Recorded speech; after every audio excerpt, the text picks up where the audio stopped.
And I'm here with Boo Lee Crosser. What's going on, man? How you doing? Pretty good. I mean, I got the day off work, so yeah. It's pretty Thanks nice. for coming over and doing my podcast. I appreciate it. Yeah, no problem, man. So we met at a songwriter swap. Yeah. First Mondays. Done by, is it Drew Coomer? Is Yeah. that who puts it on? Drew Coomer. Yeah. So you had definitely the most interesting guitar at the song swap. Yeah. What was that thing? That was a Mandocello. Okay. It was I believe it was a 1911 Mandocello that I was very, very lucky to attain, and luckier even to have the opportunity to learn and play. Yeah. It's different. It's different, all right, but Yeah, that was, I'd definitely never seen anything like that. But you also mentioned you kind of had a story to go with it, but the strings on it were like super old. yeah. I mean, everything from. So I guess I should probably start from the beginning. Yeah, let's hear it. I got, as I was playing down in Cincinnati one weekend, I met somebody who was like a maternal kind of grandmother-like figure to my girlfriend, and she took a liking to me. We got into a conversation in terms of what work I do, what I do with music. She said, well, my father was a musician. He was a music education teacher down in, or up in, rather, Michigan.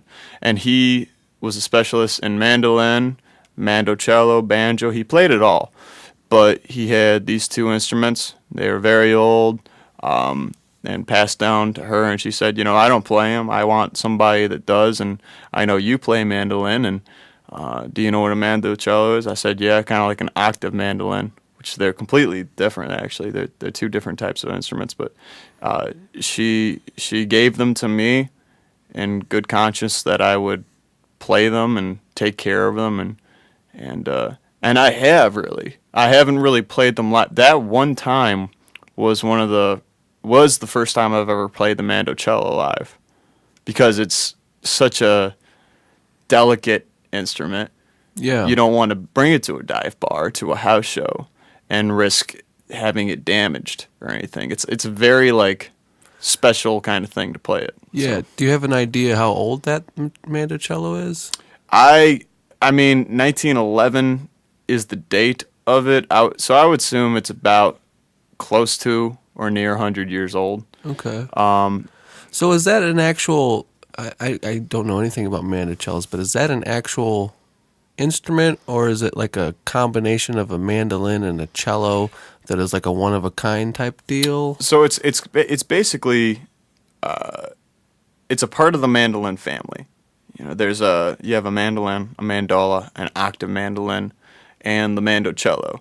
The mandocello, you learn to play it like you would learn how to play a cello. It's tuned just like a cello, whereas a mandolin is tuned like a violin, a mandola is tuned like a viola. Well, the mandocello is tuned like a cello, and so you can play everything. If you know how to play a mandolin, you can play the mandocello, basically the same thing, but I believe it's a half step or a whole step down. So if I want to transpose anything from the mandolin onto the mandocello, I just have to move a string up from that low C to the next following note or strings, which are two Gs. And that's where the mandolin begins. And so it was a little bit awkward of a transition to play that. But as you play it more, you're like, oh, this is very familiar. It's not that difficult to figure out. You can get away with a lot of. It's almost like an open tuning type of instrument. So you can fumble and stumble your way through a lot of playing. Yeah. That was a really cool instrument, man. I was really impressed by that. But you could tell it had a delicate nature to it. You didn't want to, be too rough with it, or. So those strings that were on it, those were the ones that were on it when you got it. Are you thinking about maybe changing them, or are you going to try to keep? Oh yeah, I'm gonna keep those strings, right? Because I think they have sentimental value in knowing that the previous owner played them. But I want to play those instruments as much as I can. I'd love to play them live. And so I think that the best way to do that is to take them to somebody to be reconstructed or refurbished. Because I'm sure the action needs adjustment. The fretboard needs polishing. Maybe the frets need remodeling. There's a bunch of things that might need to be done with them. So, Yeah. you know. Cool. So, take me back. I don't really know much about you, but so did you start as a guitar player? Was that your first instrument? Yep. I started as technically I was kind of messing around with the piano, I think, in middle school, but that never really took. Yeah. It's always one of those that's easy to mess around with, because I feel like with guitar, to play a chord takes a little bit of work. It does. But with a piano, you just touch it, you just hit it, you know? So it's kind of like... It's a great music education instrument. Yeah. More than anything. And I still have, like you, I have this little keyboard in my place, like from Radio Shack. Yeah, that's like an old Casio from the 80s. It's like it was a piece of junk back then, but hey, still works and still gets keys out. And I've learned more music theory through the keyboard or through a piano than ever on a guitar. Yeah. I learned to play a guitar first, and I had a really good ear for playing the guitar. But, you know, in terms of knowing the notes on the fretboard, I didn't know that until, you know, just a couple of years ago. That following the E came an F, then an F sharp, then a G, then an A flat or a G sharp, and then all the controversies of, you know, oh, is it a C sharp, is it a D flat, like that type of thing. I never gave any interest to that until I started looking into music theory, and that kind of helped me learn music theory. And it seems like, with the music theory stuff, like I don't honestly know that much of music theory when it comes to guitar, but I was actually learning some guitar, some piano chords within like the last year, which I don't really play piano that much either. But it kind of mapped everything out a little bit more clearly for me as far as like where the notes go and an understanding of those sort of things. But yeah, for sure. Yeah. So you started on guitar mostly. Did you play in bands to begin with, or were you more of a solo guy? I was always basically a solo acoustic. I mean, from the day I started, I had electrics, and I love to play electric, but you know, I took some lessons with a classical acoustic guitar that I had from like a rock guy in a little place called Solon, and then after that, I did some church lessons, and none of the lessons really took, other than the fact that I learned some chords, and then I put down the guitar for I think 2 years, and when I was a sophomore in high school, I decided to pick it up again and really get back into it and assert myself in playing songs and learning songs, and I couldn't really, from the start, I wasn't able to play stuff like what Eric Clapton would do, I guess would be a good example. But I really took to being able to play chords and melodies and sing songs while playing. I was always able to do that. That wasn't terribly difficult and felt very natural and therapeutic. So, you know. Yeah, that's always a good step. Like I remember when I first figured out how to play an E chord, or it might have even just been an E minor, since it's so simple, you know, 2 strings. But once you kind of get like a strumming pattern going, and then you like it was kind of a similar situation for me too. Like right when I started playing guitar, I figured out I could sing over it a little bit. Yeah, but I started playing guitar in my 20s. I was a little bit older. Okay, I was a little bit late on the guitar. I started at the drums. I was about to say, you started as a drummer. Yeah. But it was encouraging to me when I started playing guitar that like I could sing right away. Like, that kind of like, I don't know, it just made it more fun, I think. There's a lot of people that I know who are good musicians, but they can't sing and play at the same time. And like I've met a bass buddy of mine who that's a difficulty for, and he's not a bad singer, but it's just something that doesn't come natural for him. And the same thing is with me and the lead stuff. It's very hard for me not to play in a scale, because I know what a scale is, and I don't really understand that when I'm playing the scale that I'm playing what sounds like a scale. I want to play phrases, and I want to do different tiny licks and riffs that are original and sound like I'm making the instrument sing, but that doesn't come naturally to me. What comes naturally to me is creating a song structure and all of that. Yeah, that makes sense.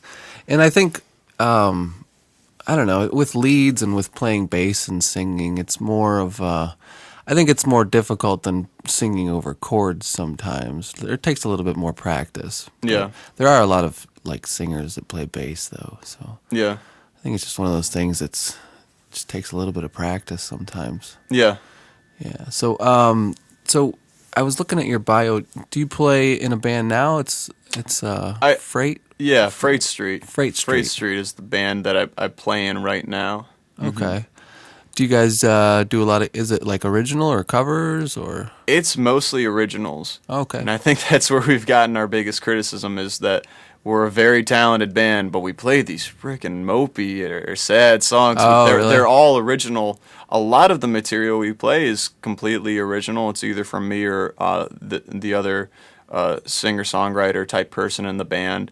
The bass player also puts in a lot of input, and so does the drummer. Any song that you hear from the band that I play in, it's always kind of like a combination of little things put into it that makes a song originally written and played by one person something much more.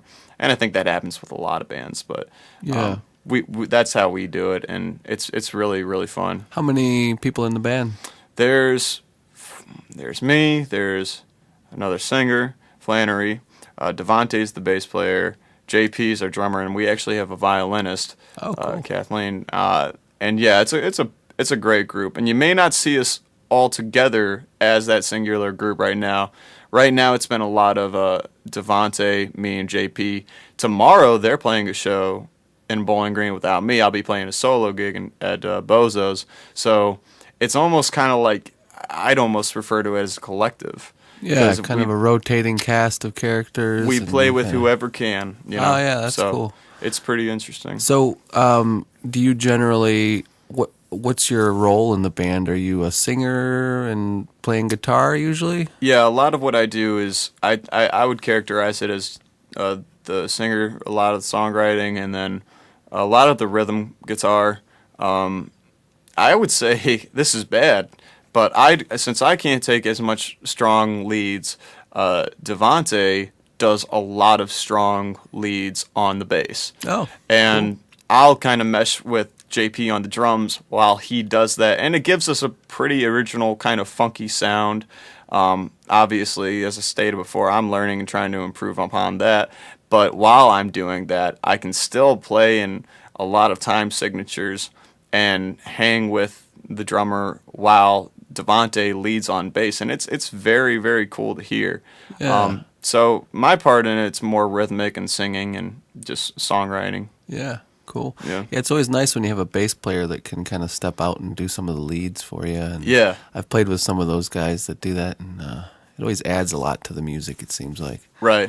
So yeah. Yeah, and I assume as a drummer too, like that kind of makes things change up and seem like a little bit more fun out there. Yeah, yeah, definitely.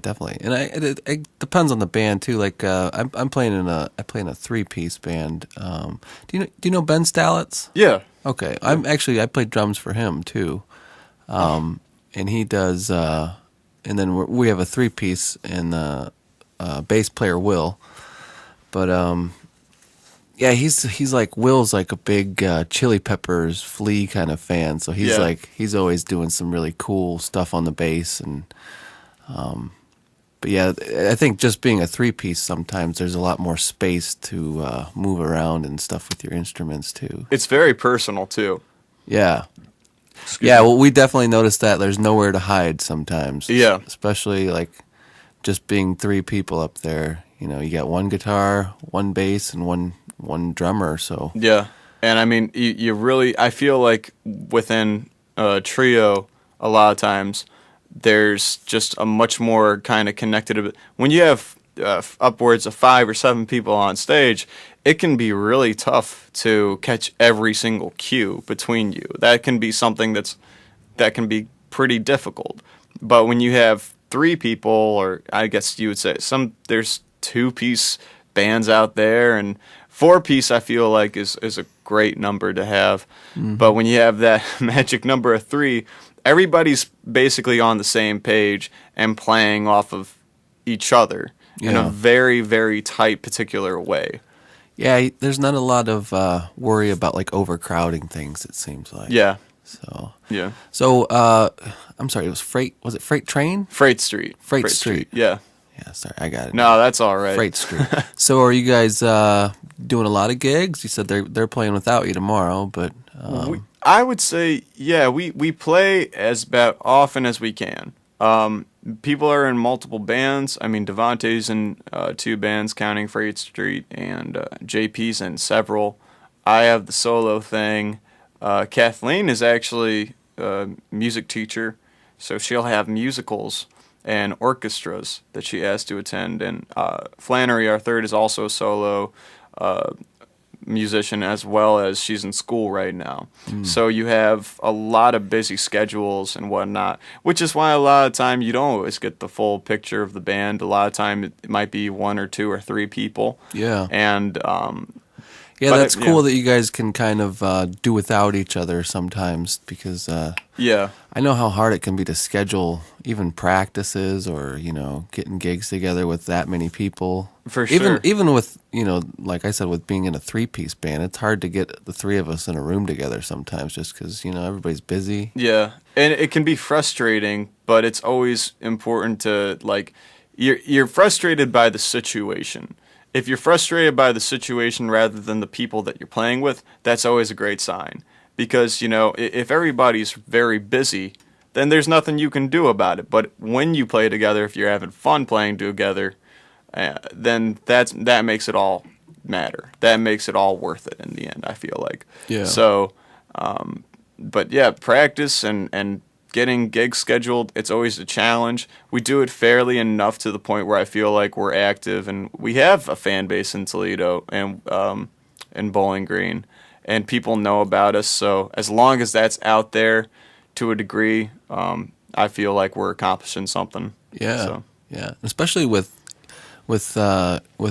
being original music, it's not an easy game to be in the original. Like I've always enjoyed playing original music, and I've always kind of been in original bands, but it's never been like something that's been super lucrative. But it's never been something I've been doing for the money. But compared to like cover bands, I don't know. It seems like it's a lot easier to please an audience when you're playing songs that they already know than if you're playing to strangers and you're playing music that they've never heard before.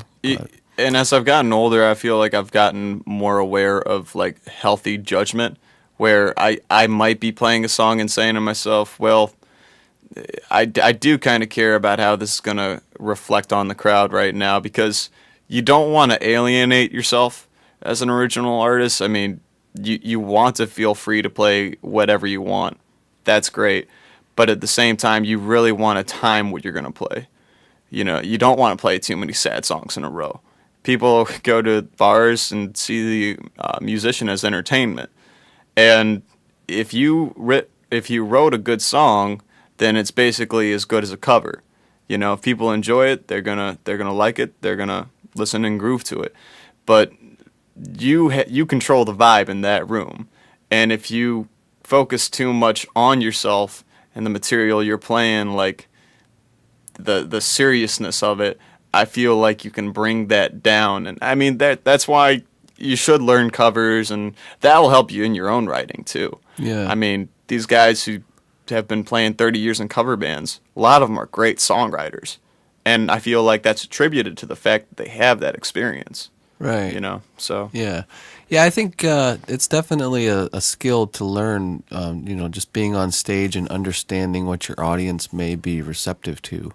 I've noticed that with even with the originals that I do when I do like solo gigs, I think I kind of have a pretty wide variety of styles in the originals I do. Yeah. And so there's sometimes where I'm playing to an audience and I know that this certain original goes over really well.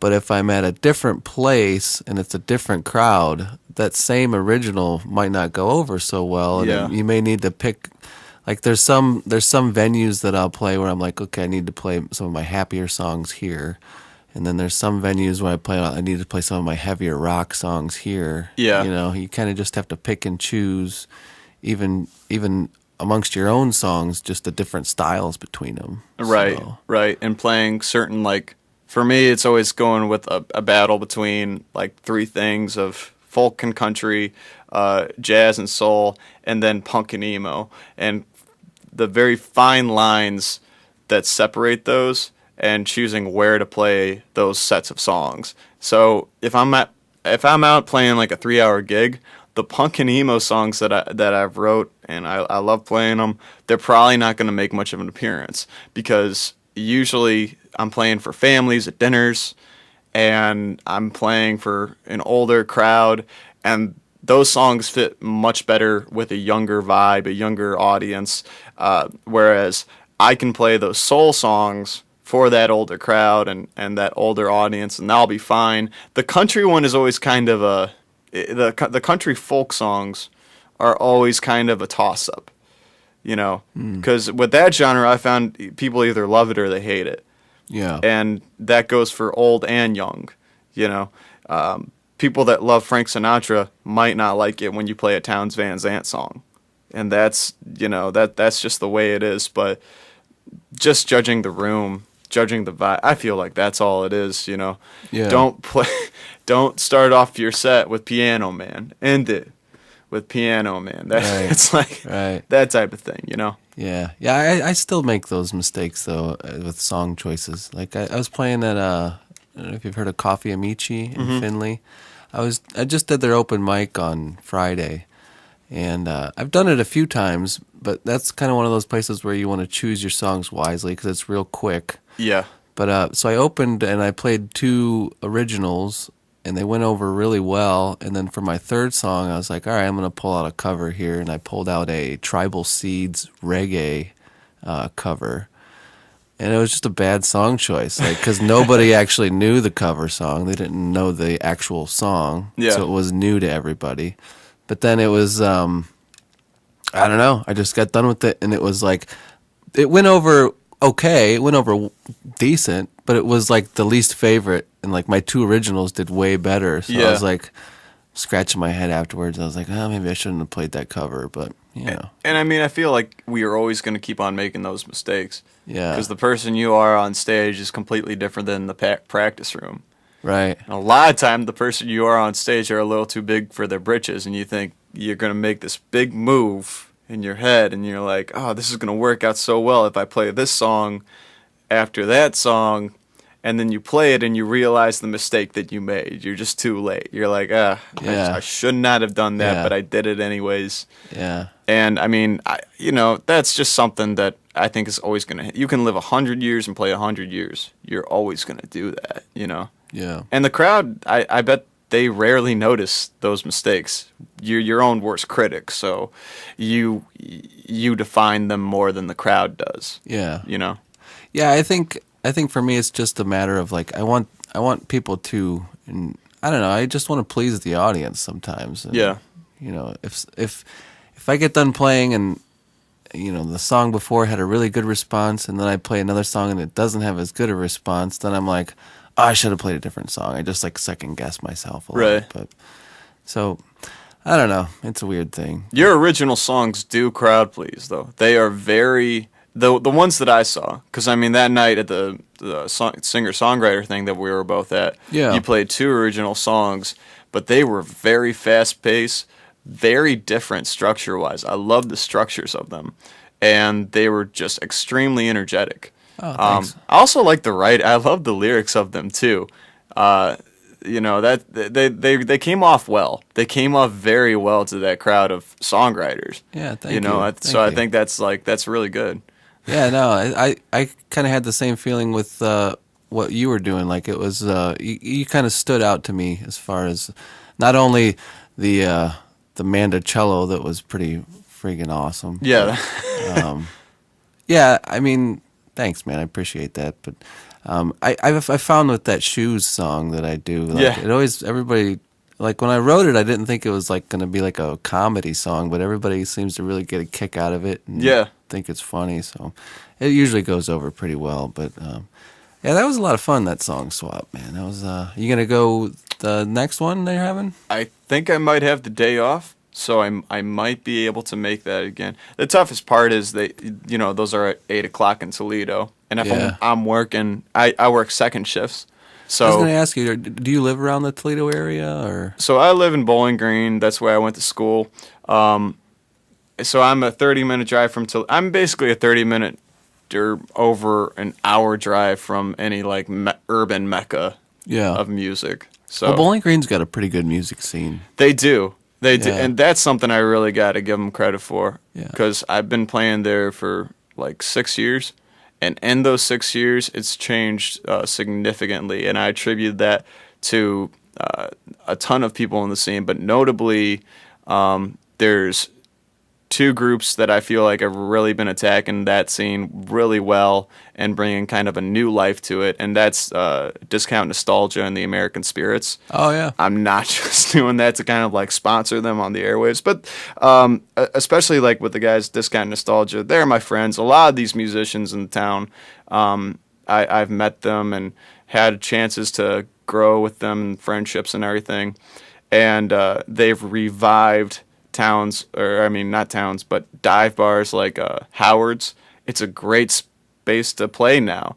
House shows are booming all over the town. You got like 3 houses that I've played that are pretty awesome. Yeah. Summit Shack just had Coachella with a ton of bands from Cleveland. Tomorrow we got the Punch Drunk Tagalongs coming through town. So I would say that, and I can't leave out, I just saw another new band in Bowling Green play last week called Teaminade that totally killed it.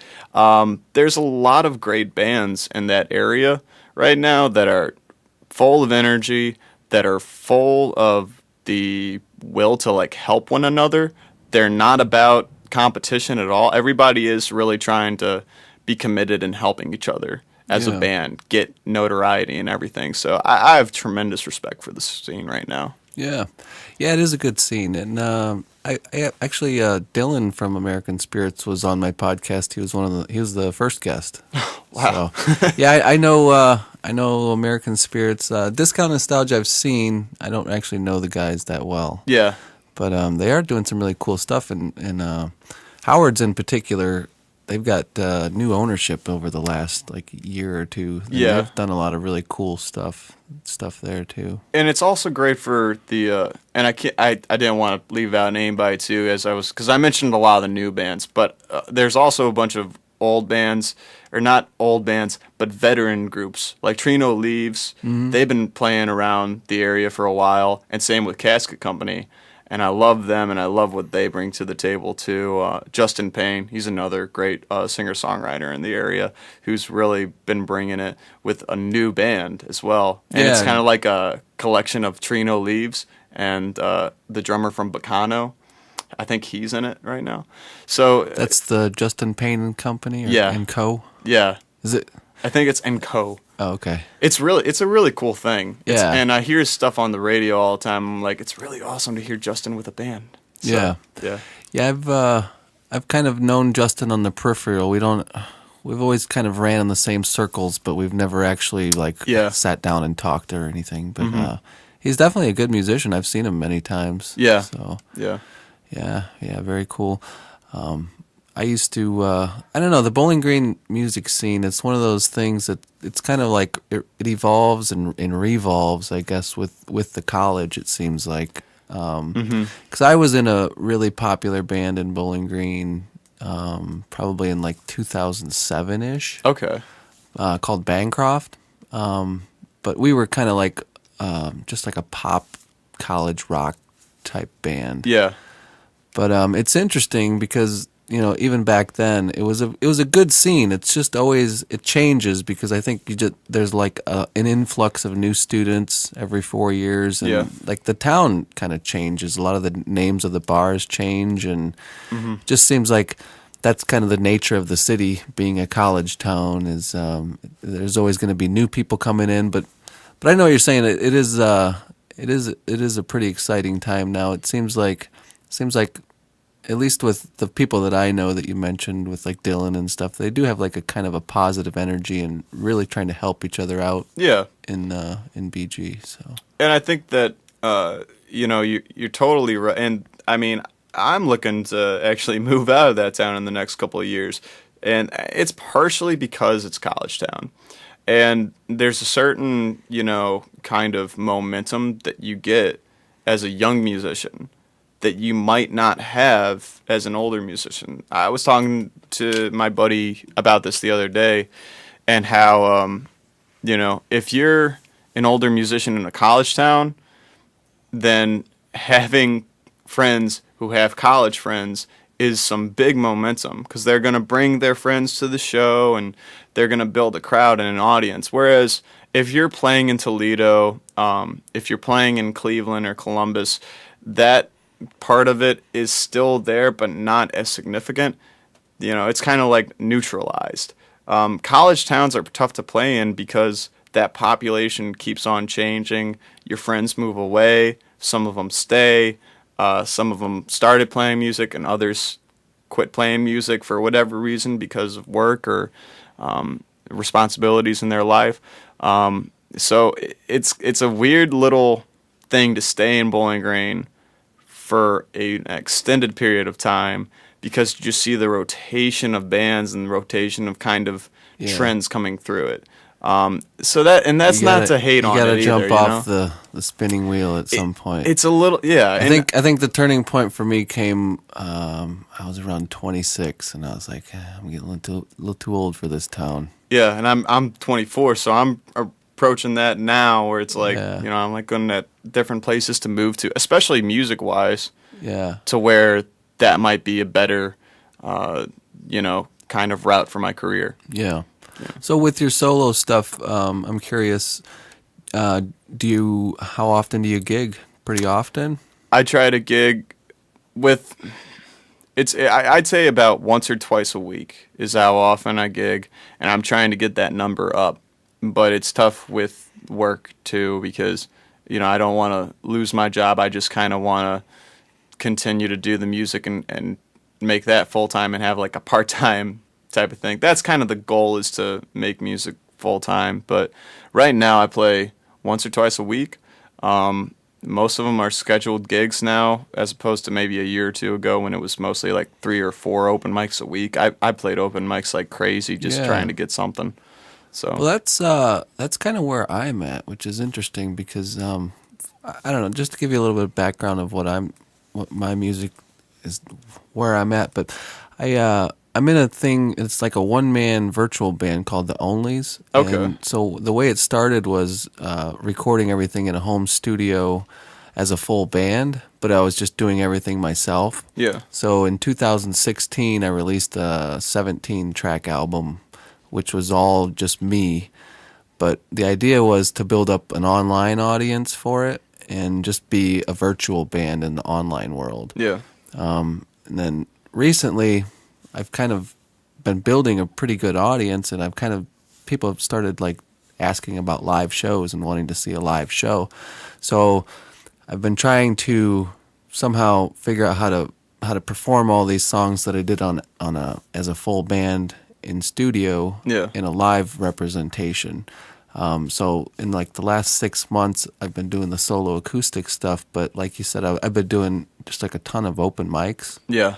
And now I'm trying to figure out how to transition that into actual like booking real gigs and stuff. Yeah. So what do you have any sort of advice for somebody from that for that transition of the going from an open micer to a real gigs? I mean, I think that booking's like one of the toughest things, and like I was talking to Ben Stelitz about this actually, because I was talking to him about touring, and he was like, "Man, booking is like one of the worst things you're ever gonna do in music. It's terrible. Yeah, like it's really tough, and especially when you're trying to get like started or get more gigs, but you haven't like done that route before, at least like from a solo position. Yeah, that's the weird thing for me is being solo. Yeah, like because if you played in a band before and you have the experience and stuff, and like you've been on stage, and you're probably better than a lot of solo guys, or not, yeah, subjectivism is, that's a thing, but I mean, you have the experience, and then trying to translate that to the solo game, and bookers are like, well, we don't know you, we haven't seen you play yet, or this type of thing, and cold emailing, getting ignored, all that. I would say, despite the ramblings, the best advice would be is to play the open mics, and then trying to like socialize. And this advice comes from Ben, and he says to not be too shy, but don't come off as too much of like an ass kisser. Like it's a very like it's tough, but like trying to be like selling yourself in a social aspect and making it likable to where like you're talking to a promoter or something and they ask you back, but not because you were overly harassing them or something like that. It's all about connections, and I feel like that's why I went out and played all these open mics, is to make new friends and make new possible networking prospects. Yeah. And I've definitely found a lot of that with the open mics. It's just like Yeah. I've met so many cool people, and same with like the song swap or down in Findlay, down near Coffee and Michi, that's like perfect for singer-songwriting. I Yeah. mean, my buddy Zach Fletcher does a lot of it down there. Booked a gig at Coffee Amici, so I have an official gig there in That- August. But I have a couple.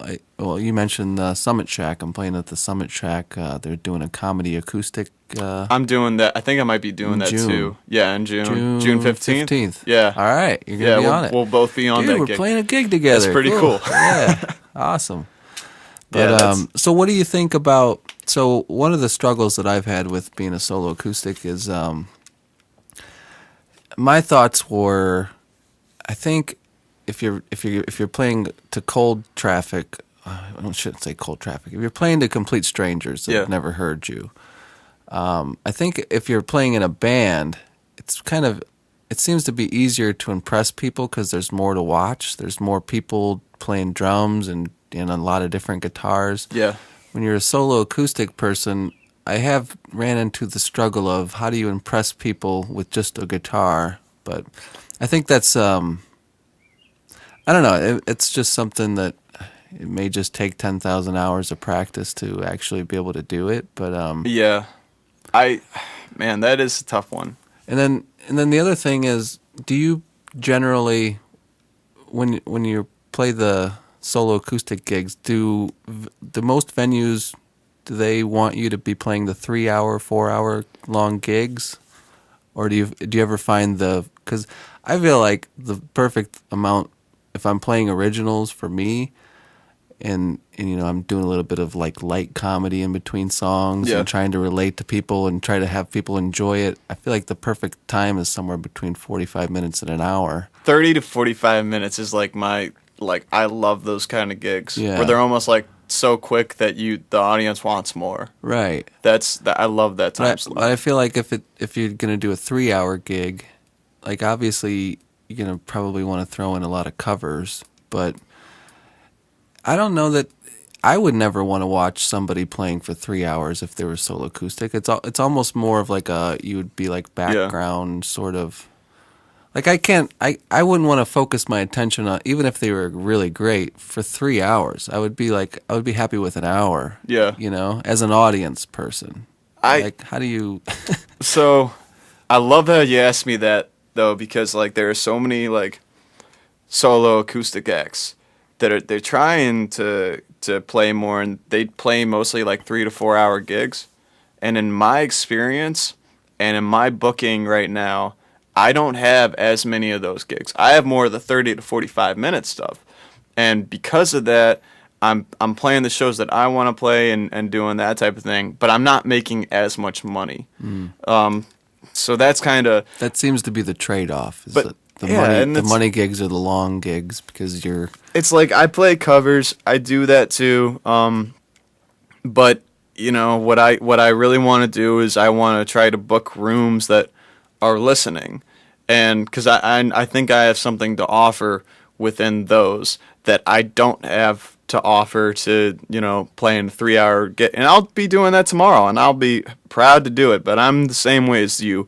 I don't think anybody really wants to sit there and listen to the same person or same band for 3 hours, no matter how good they are. Everybody has their limit, and you can throw in covers like you want. I think that it's more of just a business kind of financing thing.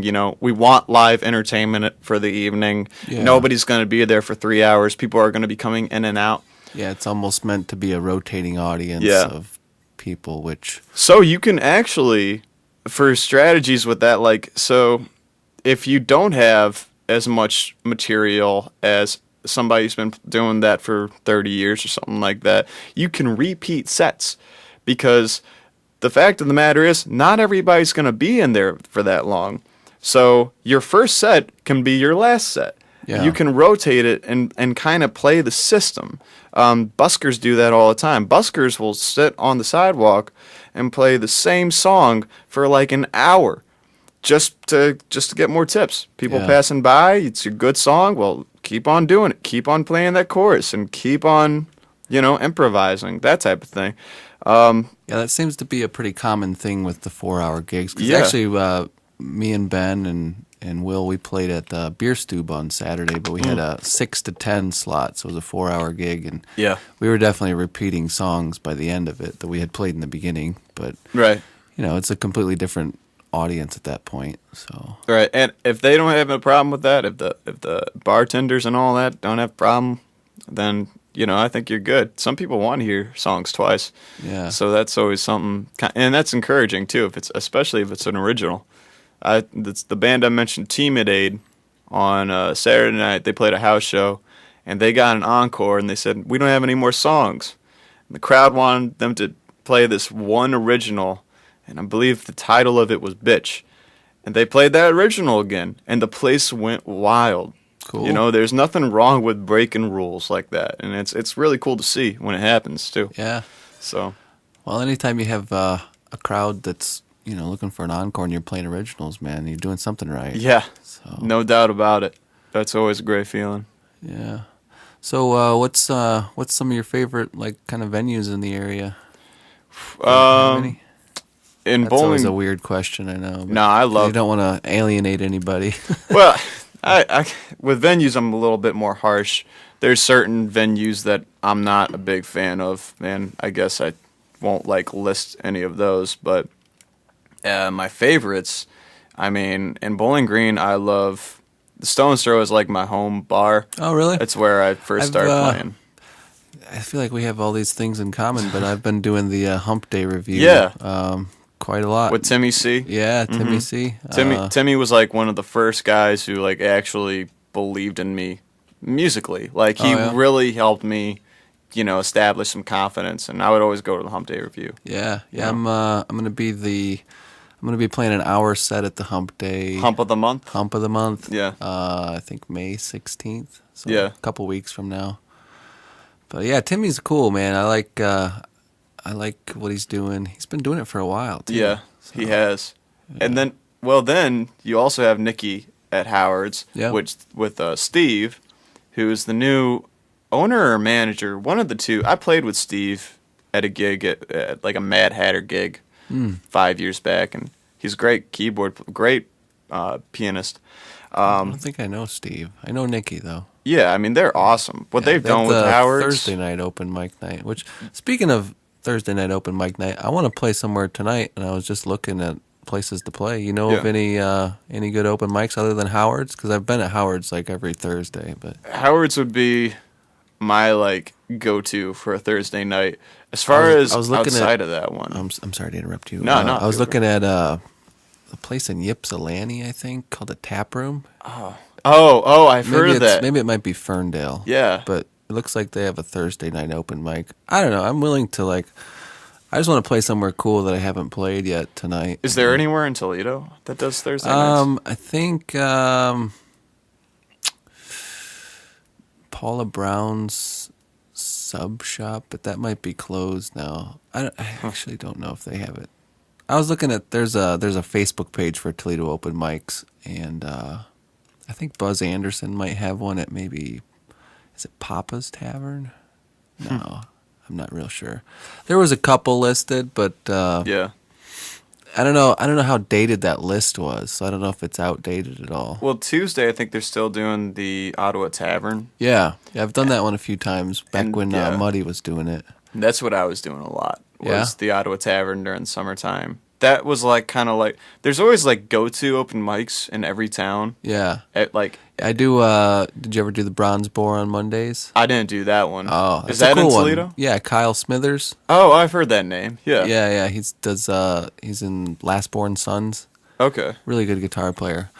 But have you played at the Bronze Boar ever? Nah, I've never been there. Oh, you should check it out. Monday night they have a really good open mic, and it's a cool little bar to play at. It's right downtown. That's pretty cool. But I mean, I don't know. You might be past the open mics now, so No, I mean, no, I don't think you're ever past them. yeah. But I think they book. I think they book on weekends, like regular acts and stuff. Yeah. But they have a cool little. I go to those Monday ones at the Bronze Boar a lot. You got the Coffee and Michi on Fridays. Yeah. You got Stone's Throw on Wednesday, as well as like Wednesday night's a pretty popular open mic night, I think, in most towns. Yeah. The Arc does their open stage. You know, thing. I did the Arc. Did you do that and too? I got drawn. I got picked, and Yeah. I got to go up because they usually have so many people. They do like a almost Yeah. like a raffle to see. It actually, my story with the Arc, it couldn't have gone any better. In fact, it went so well that I feel like I can never go back there because it'll just be a disappointment from there. So, That's like, kind of what happened with me. really. Yeah. Yeah. I drove up there alone last spring. I had my airline guitar, which if anybody knows that guitar, it's like I love it, but it's also like been a very abusive relationship for me because it's like a very old cheap guitar that keeps on going out of whack. So I had this it was basically like a plastic guitar that I drove up there with. I wasn't expecting it to get drawn. They drew my name. I played for like a packed room, 2 songs, and I felt like somebody like the Avid Brothers for like 30 minutes. You know, people kept coming up to, like, that was the only gig. I got into my car in the parking garage, and like I had sold some stuff, like some records and whatnot, made some connects, and I just shouted. I was like so happy. Because that was like the kind of the goal to like prove to yourself that you could be in that venue and play. I left thinking to myself, okay, I am doing the right thing. Yeah. You know, if I can do that, then regardless of all these smoky bar nights where I'm ignored, I think I have something to offer here. Because that's a listening room. People are studying you for at least 15 minutes or whatever their time is. It's strict, man. Yeah, they were 2 really on songs. you. Yeah. Yeah, my story from the Arc was remarkably similar, but Yeah. I was kind of like, I went up there by myself. It was like a random Wednesday. It was the 3rd Wednesday of the month or something. Yeah. And, I just looked it up online. I was like, oh, hey, that's tonight. I'm like, all right. So, from here, it's like an hour and 15 minutes, hour and 20 minutes. But like you said, I went up there expecting not to get picked, and I figured out how they were doing it and everything, and I was like, oh, okay, well, at the very least, I'll get to watch some cool musicians on open mic Yeah. at the Arc. It's Yeah. a pretty cool venue. Well, I got drawn second name out of the bucket, which actually being at the beginning of the list is good because as I noticed as I sat there, as the night goes on, the crowd kind of dwindles and people leave and Yeah. their names don't get drawn, so they leave. So it was the same kind of thing. It was a packed house. I was up there like second, and everybody loved it, and it was really, really awesome. Yeah. But I'm like, there's no way if I go back that I'll get, I may not get picked, which then I'll kind of be like, oh, that's not as cool as the last time. And Yeah. then I might get picked not at the beginning, and there might not be quite as big of a crowd. So I'm like, Right. it really couldn't have gone any better for me. I'm just like, that was perfect. All right, cool. Yeah. Now I just need to book a real gig at the Arc, which, And that would be a challenge. for we sure. we tried that because I was on a record label Oh, yeah? for a little bit. Now I'm not, but I was, and I'll be recording at the same studio. The guys are great. The guys are great, man. That did the record for me, and we were always trying to get in the Arc. Yeah, it's tough. The only way they book is that you get like 2 points of the year to send them your like album. They'll listen to it, and if they like it, they'll book you, which I just think is like the weirdest way. Like for what? Because you can be a great studio musician. I've been listening to Daniel Johnston. He's a great studio musician, but live, he's not really that awe-inspiring. And it's like I feel like you need a really extensive resume, and especially like a live performance resume to get into the Arc, because I feel like you can kind of fake it a little, not some necessarily fake it. It's just different with the studio recording and the live view, because your voice projection. That's something people don't focus on when you're in a studio. You got a mic in the studio, and you can make your voice as loud as you want. The same dude's playing with a band at a smoky bar. I can't hear the singer. Why is that? Oh, he can't project that well. Like, there's like little nuances like that you really got to take into account when you're booking somebody for a place like that. Yeah. You know? Yeah, definitely. I feel like, at least, but. And I think, some of those bigger places, I don't know, booking always seems like for bands, it's always a mystery. Like, I can never get a hold of booking. But I think the real underlying key to booking any venue is if you can bring in an audience. Yeah. Which is very difficult for bands, and most bands can't do it. But like, if the Arc knows that if they book you, you're gonna pack the place, then they'll book you. Yeah. Like, so if you have like a national following, like the Wood Brothers, or if any town you go in, you're bringing in 50 to 100 people, then booking is going to be very easy for you. But there's one guy but up it's there. Really, I met him. His name's Chris Buhalis. He's just like he plays in town, and I mean he's probably got a national base, but it's nothing like a I don't know, John Moreland type of guy. He's not like that, but like he plays there a lot, and I think he opens for people a lot because he draws from Ann Arbor. Yeah, people really like what he does. Yeah, I mean, it's probably definitely an advantage if you're a musician from Ann Arbor, too, because you can kind of get your following going. Yeah. I think a lot of musicians do pretty well in their hometown as far as getting a following. Yeah. And it's when you go out into a different town where nobody knows you that's where the struggle begins. Like, when I was in a popular band in Bowling Green, we used to be able to pack Howard's. Then we would go an hour away and play for 2 people. And it was like, it's so much easier in your hometown to build up, a following, it seems like. So. And it's nice to have at least like more than one base. Yeah. Like if you can like pack a place like your hometown, that's great. But if you've like been playing, like I play the Cleveland area a lot, so I know I can get a draw there, and it feels great in an email to be like, I can get 10 to 20 people for you. That's great, and that like takes a lot of pressure off. It's also tough, though, because not everybody has that advantage. I grew up in Cleveland. I went to school in Bowling Green. So I was able to kind of attack both scenes simultaneously. Not everybody can do that. A lot of people, I know a lot of great musicians in Lancaster, Ohio. They're in Lancaster. That's where they're at. So they can draw in Lancaster and then getting like into Columbus. Columbus is their like nearest scene. That's tough. Yeah. That's really tough. And, do the whole open mic thing again and travel time. Yeah. Yeah, definitely, man. So what's some of your influences? Like, what kind of music do you listen to? I love everything. I really do. I know a lot of people say that, but I really do love everything. It started out, I'd say, like my parents gave me a lot of music to listen to when I was young.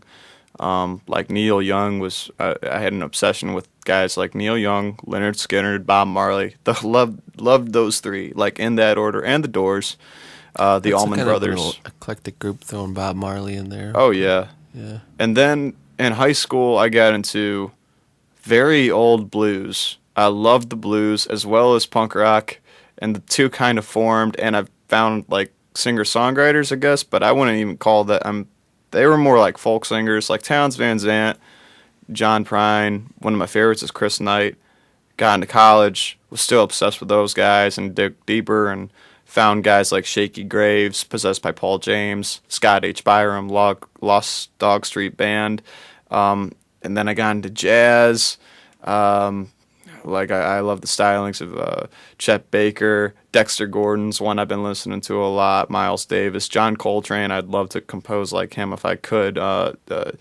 Charles Mingus. I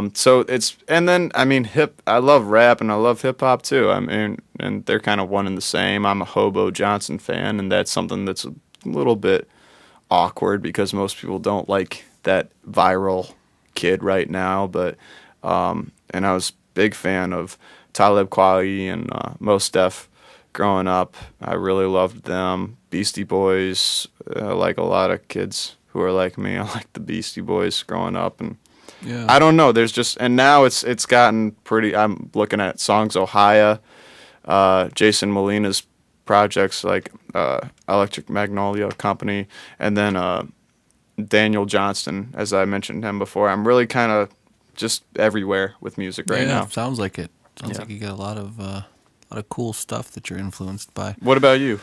Yeah, I don't know, man. I'm influenced a lot by podcasts lately. Really?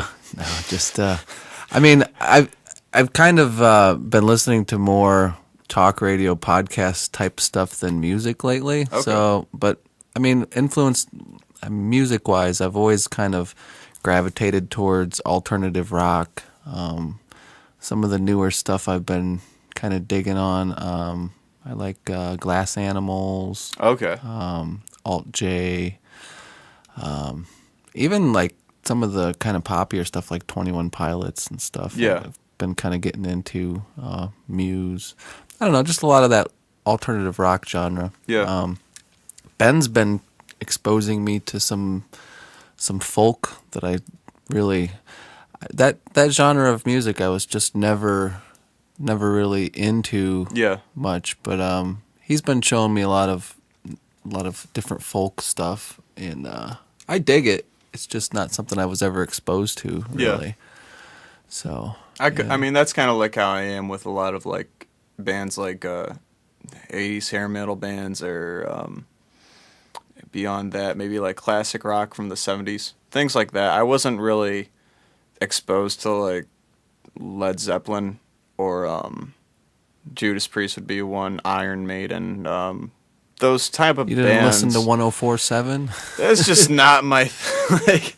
I love very cheesy 80s music. Like I love Take on Me. I love that kind of very plastic electric feel. But in terms of the like hair metal rock stuff, that was something that I wasn't really brought up with, so it never really stuck with me in the same way. And I think that happens to people. If you're not brought up with it, Right. it's not going to affect you later. Yeah, my whole classic rock experience, I had a car that the radio antenna got broken off on. And so the only radio stations I could pick up at the time were 104.7 or 92.5, which 92.5 is like Kiss FM pop radio. Yeah. 104.7 is like the classic rock station. So of the two options, I went with 104.7 usually. Yeah.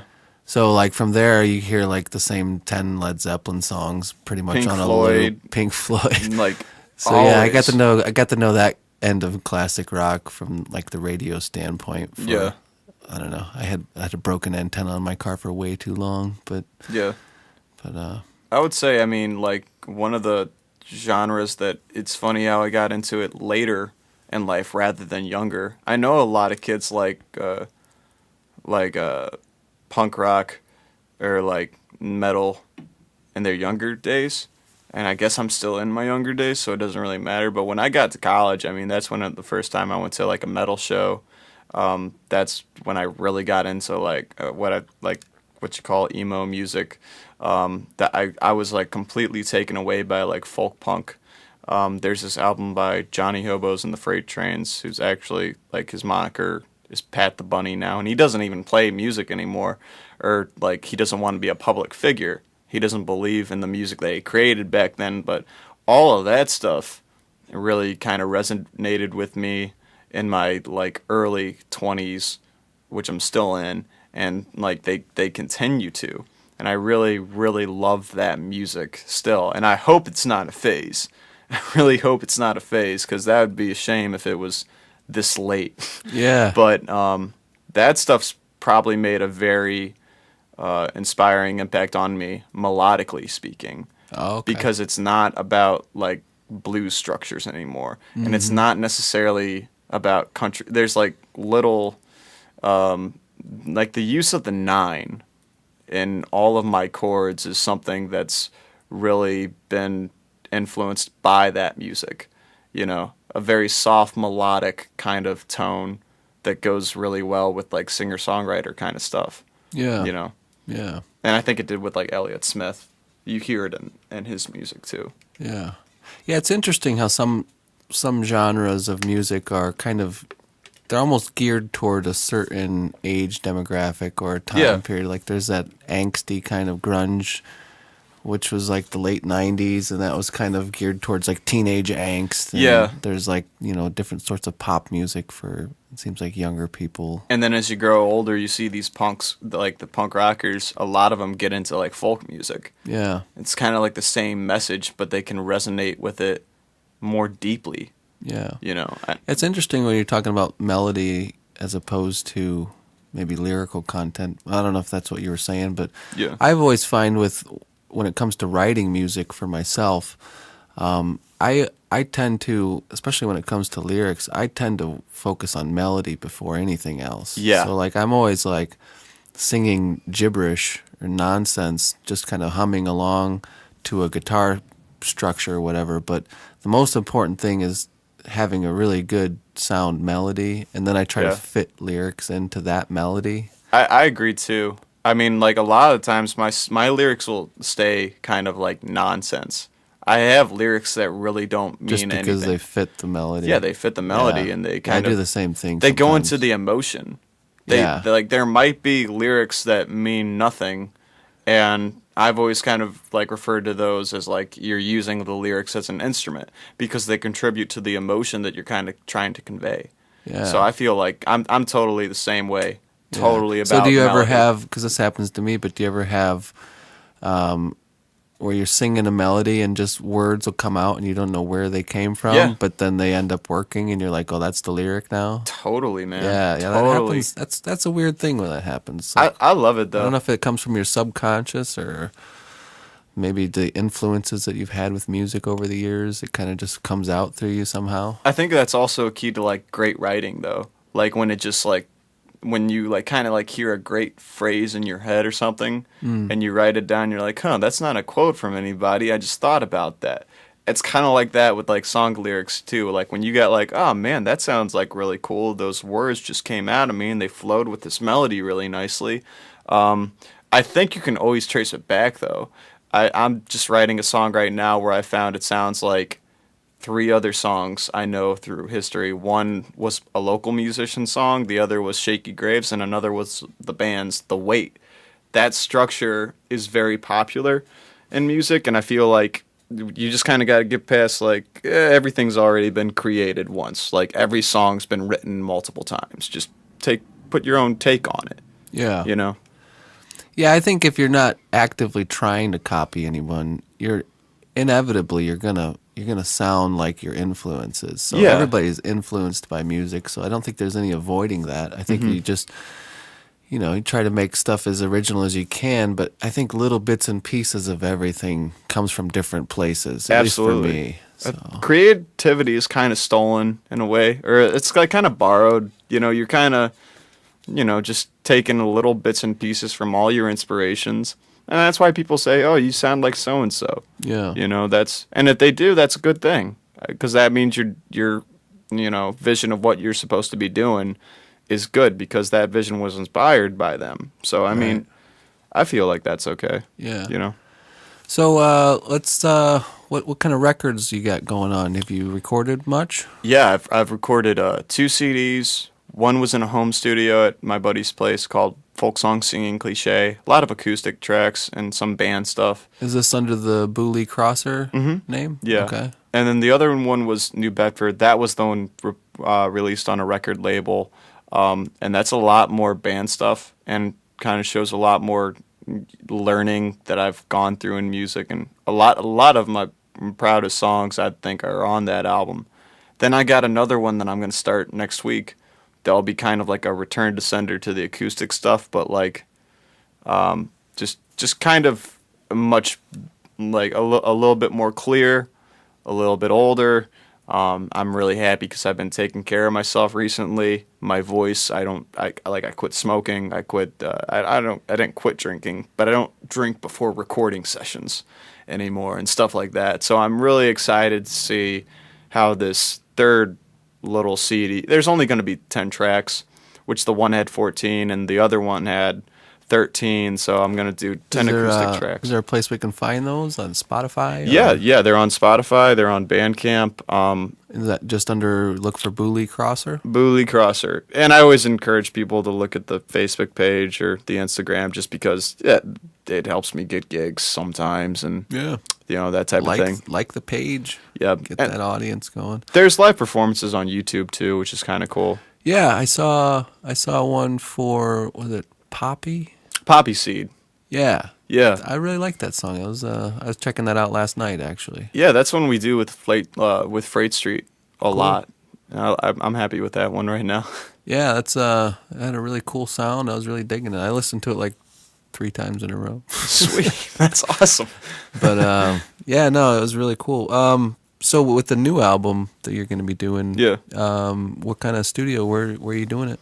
I'll be doing it at Stone Soup Studios with Eric Sills and Travis Guyman. They did the last one. That's in Toledo? That's in Maumee. Okay. It's a beautiful studio. It's like right on the river, and this is kind of like my next goal. So the idea of this album is that this is kind of like a goodbye to Bowling Green type of thing, and this area because I have plans to move in the future.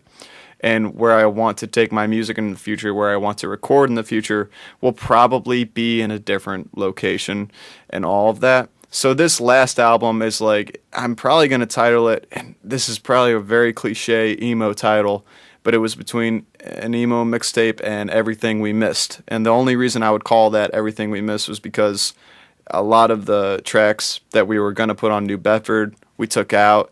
And this is kind of like some of the acoustic songs that people wanted to hear that they didn't hear, and some new ones that I've written in the past couple of months that, like the Mandocello song, that one will be on here, which I'm very happy about. I can't wait for that to happen. Yeah.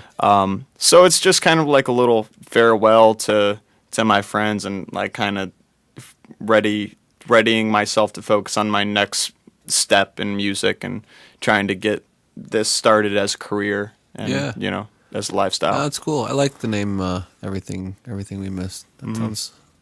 It's like you can kind of interpret it in a few different ways, but it makes sense to it. Yeah. So it's a little angsty, but it's nothing cool, wrong with that. Yeah.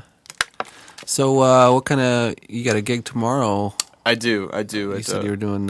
Where's that at? Bozo's. Okay. It's a little neighborhood bar and grill in Toledo. Cool. I'm gonna start looking at your schedule and emailing all the places that I want to get booked at now. Yeah, for sure. And look at the June. Actually, one way that you might want to again look into Cleveland, because Cleveland's kind of cliquey. It's tough to get into, but I would look at one place in particular in Cleveland called the Brothers Lounge. Okay. It's a Wednesday night open mic. You got to email a guy named Brent Kirby. He has the email it's called the 10x3. It's a 10x3 email. And you ask for a slot, and you get to play.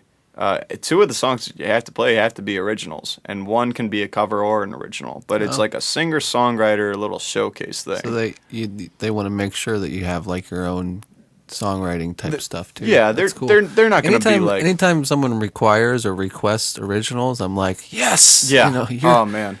This is where I want to be. I used to be a little bit like vain about that. Like somebody would be like, play that really old song of yours or something like that. I'd be like, nah, I got something new. And then I had this like moment where I was like, why would I not play a song that somebody requested that I wrote like out loud? For Yeah. everybody, why would I be like, nah, man, I'm over that. Yeah. Like, Nah, that was so last year, man. it's like, nah, man, embrace the old stuff. Nah, The new yeah. stuff is great, but keep on playing songs that people like, you know? Yeah. Have you done the songwriter, the Toledo Music and Art? Oh, Like I did a musical ground yeah, I show. through Tim Ohlers. Yeah, yeah, Yeah, I did that back in the summer. That was actually my release show. I did that at the Music Go Round, yeah. and that I was did really that fun. about a month ago. I Yeah. liked the reason I mentioned it was just because I knew that was going to be going in. That was going to be an hour of just original music. Original, yeah, and that's it. And that's the goal. It's like for songwriters, so you're like being promoted as a songwriter. Yeah. So that was exciting. I was like, hey, you guys, you're not going to get to hear any covers because Yeah. it's not required of me. Like nobody wants to. Nothing. It's all original. It's so. all original, and I really give it to Tim Ohlers for doing that. Yeah. He's a really, really strong promoter of like original material and songwriting, and he himself is a really talented songwriter and a musician in general. But the life he gives to guys like me or Vester Fry or Drew, like he's been a pretty central part for a lot of the singer-songwriters in that area. Yeah. And if you know Tim, you know he's like one of the nicest guys to do that, you know. Yeah, no, he is super cool, and I think he just had a post on Facebook. Like he always has a lot of posts on Facebook, but the one that he was talking about was he just got to play all original gig, so he was really happy Yeah. that it was kind of like what we're talking about. You get to play all of your originals and Yeah, stuff. and so. especially because I know he's always, pounding the pavement, as he referred to it, and, playing a lot of cover gigs. Yeah. And it's not always easy. He's always got a pretty full schedule. Oh, yeah. He's another one where I'm looking at like all the places he's playing. I'm like, okay, maybe I should email that place. Yeah. That place. Like, just to get a list of venues is nice, And to it's see also where people are playing. It's also helpful to like go out and if somebody is playing at this like a certain place to try to make connections with certain people while you're there watching them. I did that at the Village Idiot the other week, and I got to play there for like 8 songs, just a Tuesday night type of thing. These two guys, John and Bob were Bobby May. Yeah, Bobby May and John Borelli. Yeah, I've heard about that one. They do a thing every Tuesday night. And Bob Stevens, I don't know if you know him, but he played too. He's like a Sounds familiar. yeah. We all played that night.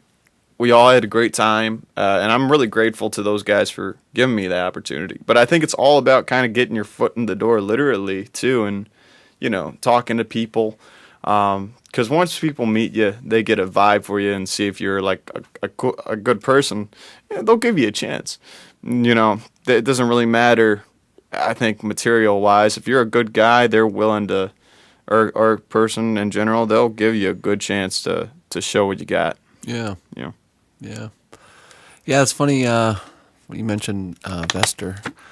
We I know him so well. It's Fry, right? It's Vester Fry. It's not Frey. I didn't right? say his last name because I wasn't sure either, but I think it was Fry or Frey, but wasn't sure. Gosh. But If he listens to this, he is gonna, I hope, crack up because I can't remember if it's Fry or Frey yeah. right now. But it was funny because when I met him, I was actually I had a week's vacation of work, and I was like, I'm going to play an open mic night every night of the week. So I went out and just Monday. Yeah.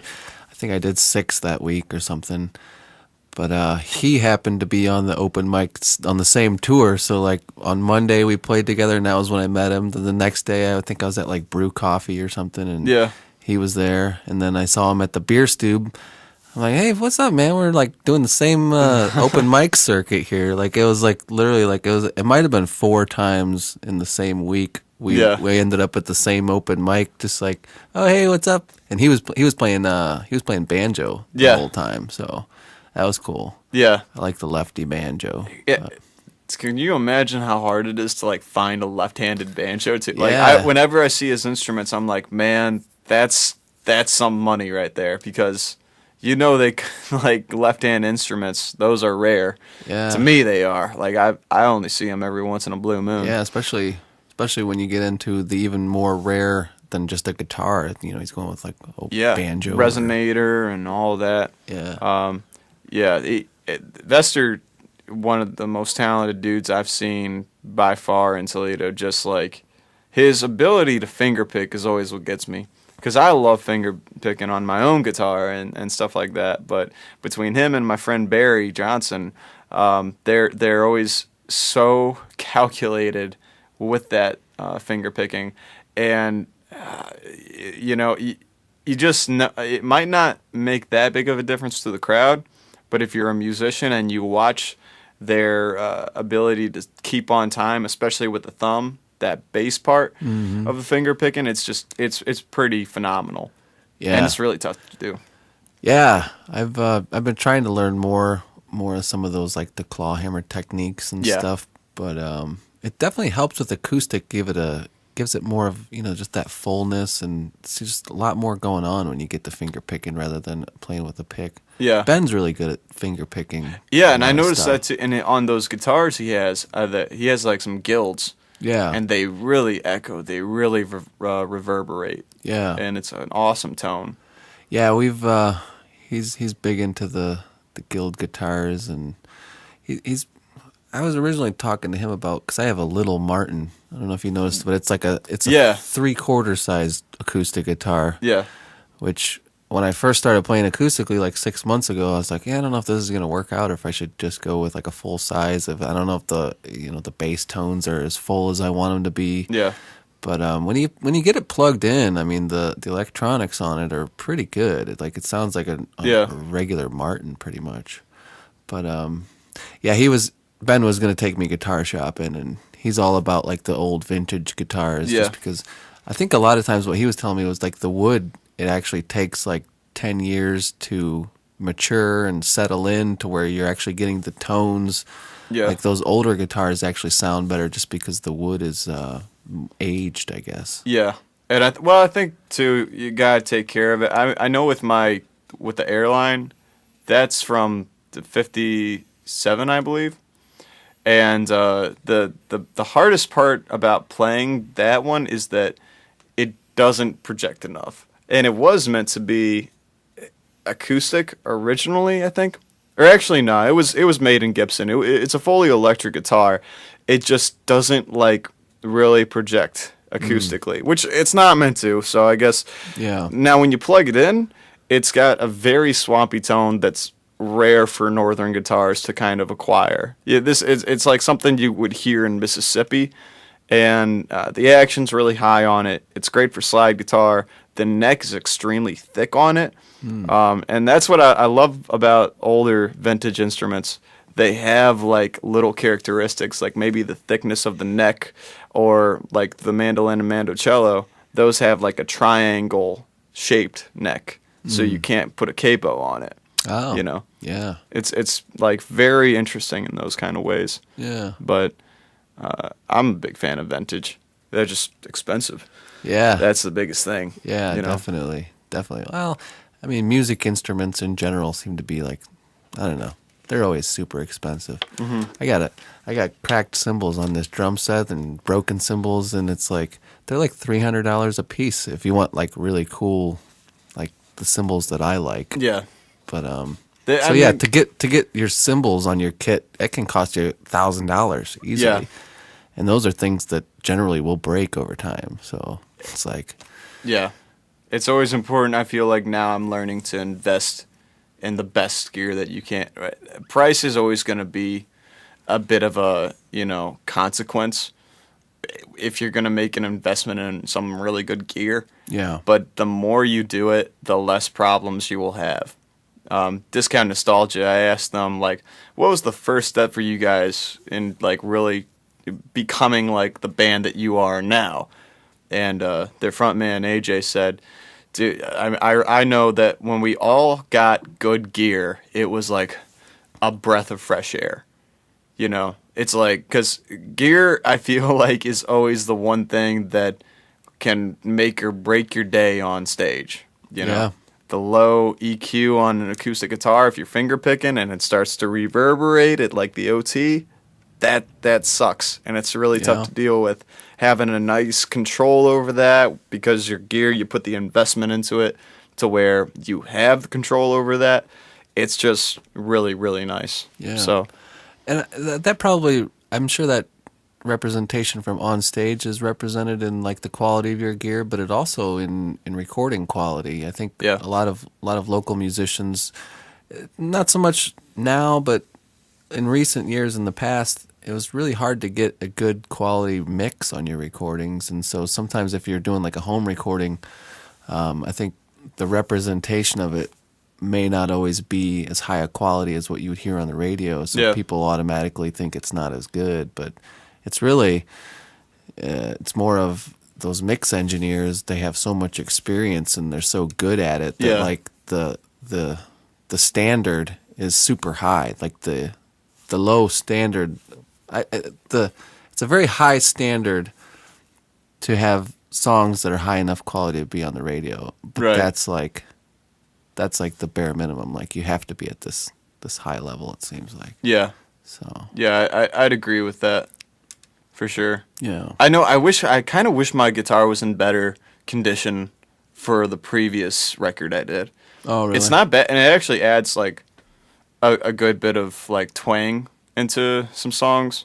I just notice on the higher end of it that like maybe if I got it like set up before the recording, it would have sounded like a tiny bit better.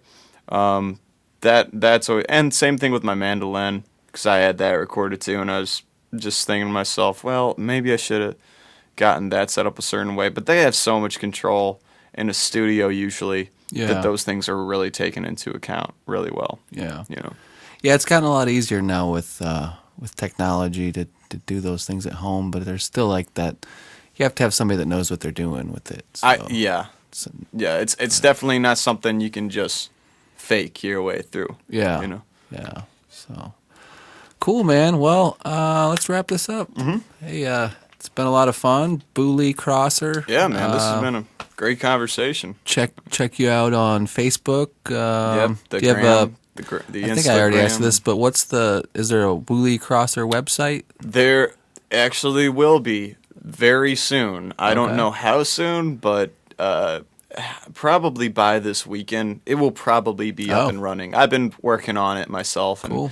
And, So I guess if you search for Booley Crosser, I'm sure that will come up. It's not like it's a very common name or anything. yeah, I made sure of that. Yeah, you might be the only one on the Google search under Yeah. that name. So Funny thing enough, though, there's another guy who plays music under the name Boo Lee. Actually, I believe somewhere over in